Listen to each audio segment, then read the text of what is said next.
मुंबईमध्ये आज भाजपची मंथन बैठक पार पडली। लोकसभा निवडणुकीतल्या पराभवावर या बैठकीत मंथन करण्यात आलं। यावेळी कार्यकर्त्यांना मार्गदर्शन करत विरोधकांनी अनेक नरेटिव्ह सेट केलेत, ते खोडून काढण्याचा सल्ला देवेंद्र फडणवीसांनी दिलाय।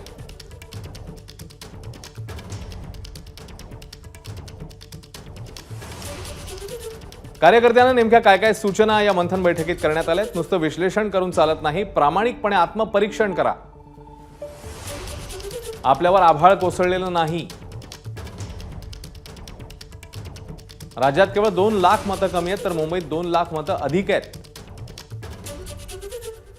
संविधान बदलणार हा नरेटिव्ह खोडून काढा। महाराष्ट्राला कमी निधी असाही नरेटिव्ह समोर आलाय। वक्फ बोर्डाला प्रत्यक्षात 2 कोटी दिलेत, 10 कोटी दिल्याचा नरेटिव्ह आहे।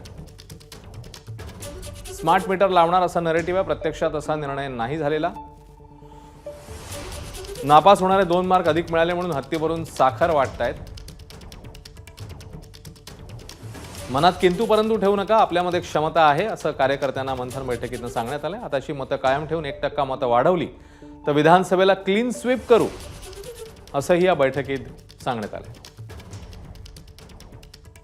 महाविकास आघाडीच्या मायावी ताकदीने, मायावी शक्ती त्यांनी वापरून शकुनीसारखं षडयंत्र करून खोटं नरेटिव्ह, खोटा विमर्श, मागासवर्गीयाला सांगितलं की संविधान बदलणार आहेत, मोदीजी संविधान बदलणार आहेत। आज मागासवर्गीय जनतेमधली जे भय होतं ते कमी झालं।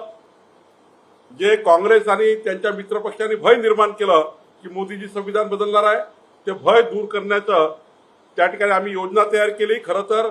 आणि पुढच्या काळामध्ये महाराष्ट्र पुन्हा एकदा जिंकू। एबीपी माझा, उघडा डोळे बघा नीट।